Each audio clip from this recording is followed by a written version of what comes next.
क्या आपको भी ऐसा लगता है कि आप पढ़ाई में बहुत ज़्यादा एक्सपर्ट हैं, आप अपनी फ़ील्ड के मास्टर हैं, आप हर जगह पर अपनी फ़ील्ड में नंबर 1 हैं, लेकिन कहीं न कहीं आपको मन में डर लगा रहता है, कहीं न कहीं एंग्ज़ायटी लगी रहती है, रात को नींद नहीं आना, इस टाइप की चीज़ें, बेचैनी सब कुछ लगा रहता है आपको। ऊपर आपको कारण समझ में नहीं आता, आप डॉक्टर के पास जाते हैं, डॉक्टर आपसे कई रिपोर्ट करवाते हैं, टेस्ट करवाते हैं, लेकिन बोलते हैं सब कुछ नॉर्मल है। लेकिन आपको सब कुछ नॉर्मल लगता नहीं है, आपके पास पैसा भी है, सब कुछ है, लेकिन सब कुछ नॉर्मल नहीं लगता है।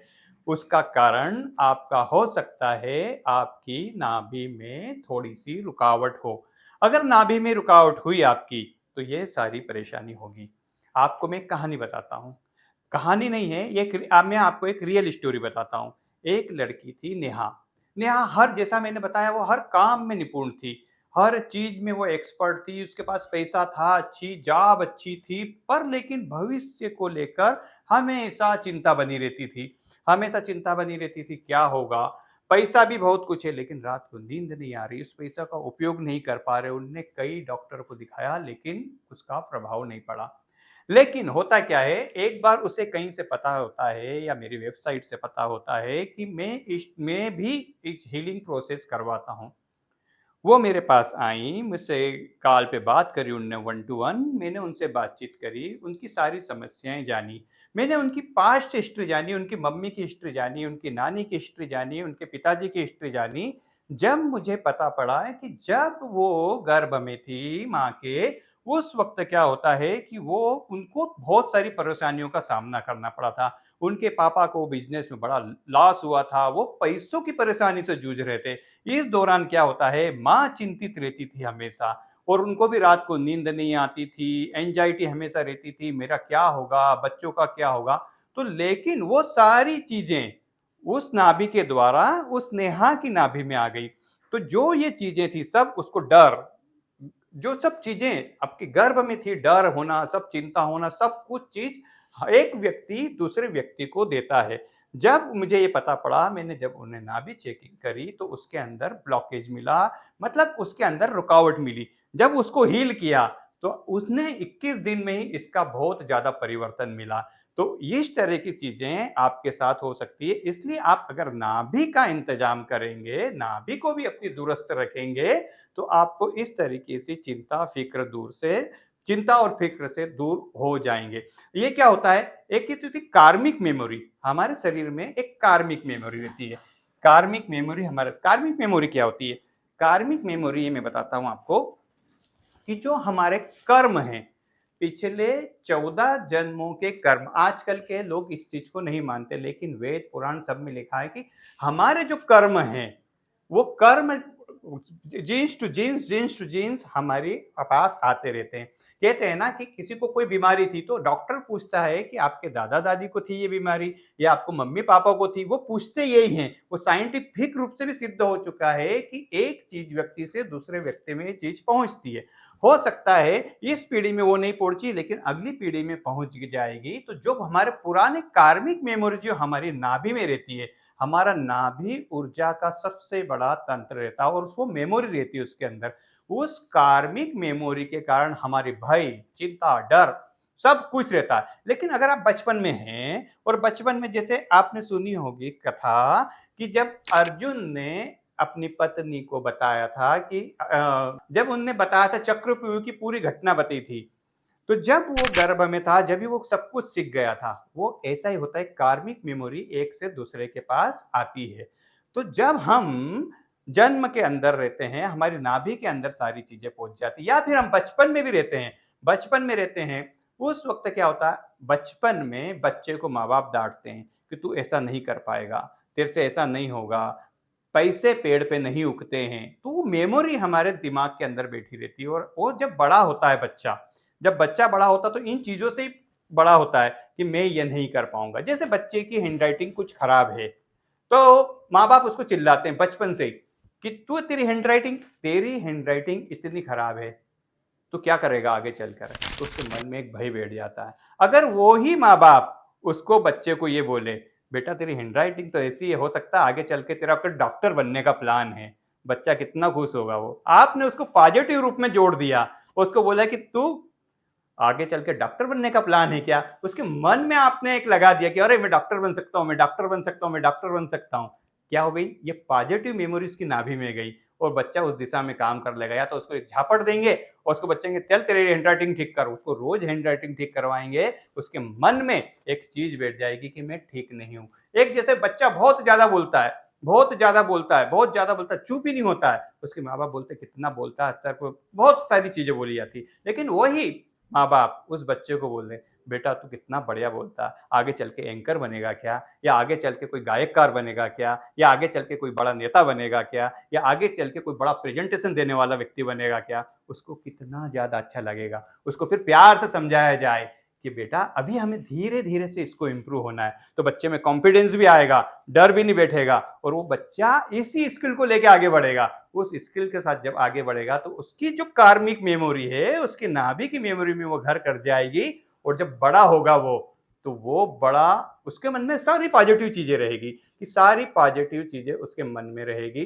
अब जैसे एक बच्चा है, एक और उदाहरण बताता हूँ, एक बच्चा है वो गुमसुम बैठा रहता है, ज्यादा बातचीत नहीं करता है, कोई घर में मेहमान आया, माँ बाप उसको बोलते हैं बच्चे नमस्कार करो, नमस्कार बोलते नमस्कार करो और चले जाता अपने कमरे में। फिर बच्चे को डांटा जाता तुम में अक्ल नहीं है, तुम किसी से बात नहीं करते हो, कुछ नहीं करते हो। उसी बच्चे को अगर माँ बाप ये बोलेंगे बेटा बड़ा शांत रहता है तू, तेरे को कोई साइंटिस्ट बनना है क्या, या किसी आईटी फील्ड में जाएगा क्या, कि आराम से बैठ के कंप्यूटर पे काम करेगा, इतना शांत रहता है, उसको इस तरीके से प्यार से बात करेगा और बोलेगा कि ठीक है बहुत बढ़िया साइंटिस्ट बनेगा, तो आईटी फील्ड में जाएगा, बिल्कुल शांत मन से इस टाइप के काम करेगा, लेकिन बोलना भी जरूरी है। उसको इस तरीके से उसको आगे की तरफ हम पॉजिटिव करेंगे तो वो बच्चा बहुत ज्यादा खिलेगा। तो यही होती है हमारी कार्मिक मेमोरी, जैसे उसके माँ बाप ने उसको संस्कार दिए वो संस्कार उसके अंदर आएंगे।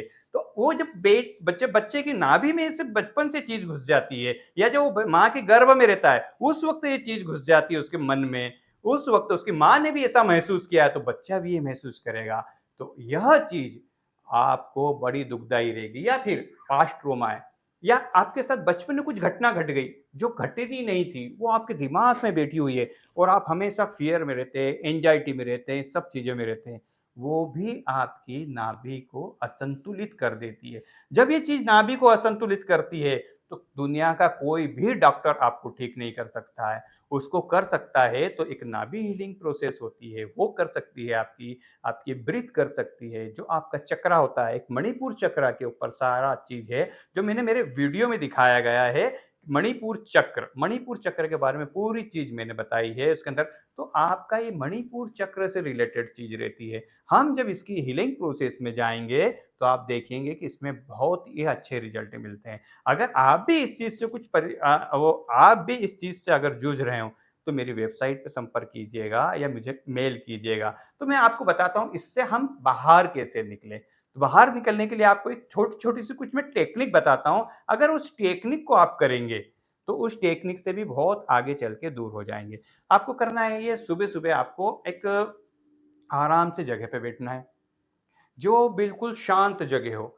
आप ऐसा चुनाव करें कि 21 दिन तक उस ही जगह पर बैठ के आप हमारी अपनी नाभि हीलिंग प्रोसेस को करेंगे। जगह नहीं बदलना है, जगह एक ही जगह रखना है, टाइम भी एक ही रखना है। इन दोनों का एक ही जगह रखने से एक बड़ा फायदा आपको बताता हूं, कि जैसे कोई दवाई की दुकान सुबह 9 बजे खुलती है, आपको पता है कि सुबह 9 बजे खुल जाती है, आपको अगर जरूरत हुई तो आप सुबह बोलेंगे हाँ उस दुकान खुल जाती है 9 बजे। एक दुकान ऐसी है कभी 9 बजे खुलती है, कभी 10 बजे खुलती है, कभी 8 बजे खुलती है, आपको उस पर भरोसा नहीं है, आप उसके पास नहीं जाएंगे। आप किसके पास जाएंगे? जिस पे आपको भरोसा है। तो जो एक ऊर्जा आती है, ऊर्जा भी उस टाइम ही आएगी, वो एनर्जी आपके पास आएगी, उसी स्थान पर आएगी, उस स्थान पे एक ओरा बन जाएगा पूरा, उसमें एक पॉजिटिव ओरा बनेगा। उस स्थान पर आप बैठेंगे, आंखें बंद करेंगे, और सबसे पहले क्या करना है, आपको एक ट्रायंगल ब्रीथिंग की एक्सरसाइज करनी है। मैं उसको आपको बताता हूं। केवल आपको ध्यान मुद्रा में बैठना है। ध्यान मुद्रा ऐसे लगाएंगे, ध्यान मुद्रा लगा के नाभि के यहाँ पर हम रखेंगे हाथ, और हम क्या करेंगे, ब्रीथ को इनहेल करेंगे। एक 4 तक ब्रीथ इनहेल करेंगे, 1 2 3 4, और 4 काउंट में हम रोकेंगे, 1 2 3 4।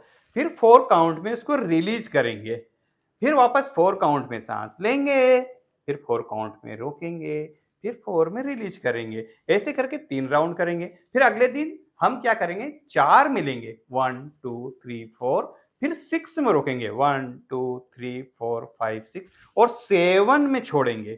ठीक है ना? जैसे जैसे हम छोड़ने की प्रक्रिया लंबी करेंगे, उस वक्त आप देखिएगा आपकी नाभि में एक हलचल पैदा शुरू होगी। इस टाइप की हम एक एक्सरसाइज करेंगे। उसके बाद हमें एक बनाना है बॉक्स ब्रीथिंग। उसमें क्या करना है, हमें इनहेल करना है 4 में, फिर होल्ड करना है, 4 सेकंड होल्ड करेंगे, फिर एक्सेल करना है 4 सेकंड में, फिर हमें यहां पे आके फिर होल्ड करना है 4 सेकंड, फिर वापस यही साइकिल चलेगी। 4 सेकंड में हमें इनहेल, 4 में होल्ड, 4 में एक्सेल, फिर 4 में होल्ड। इस तरह से हम पूरी साइकिल चलाएंगे तो आप देखेंगे कि आपकी नाभि में बहुत ज्यादा प्रभाव पड़ रहा है। धीरे धीरे धीरे धीरे एंड स्लोली स्लोली आपकी मन स्थिति में पूरा सुधार आ रहा है। तो ये वीडियो आपको कैसा लगा, आप मुझे कमेंट्स में जरूर बताइएगा। और अगर आपको इस तरीके के और वीडियो चाहिए तो कमेंट्स में जरूर लिखिएगा। अगर आपको इसे पसंद आया है तो सब्सक्राइब कीजिएगा, शेयर कीजिएगा। और अगर आपको पूरी जानकारी और चाहिए नाभि हीलिंग के बारे में तो मेरी वेबसाइट पर संपर्क कीजिएगा, मुझे मेल कीजिएगा, मैं आपकी सेवा में उपस्थित रहूंगा। Thank you. मैं जीतू शर्मा अब आपसे विदा लेता हूं।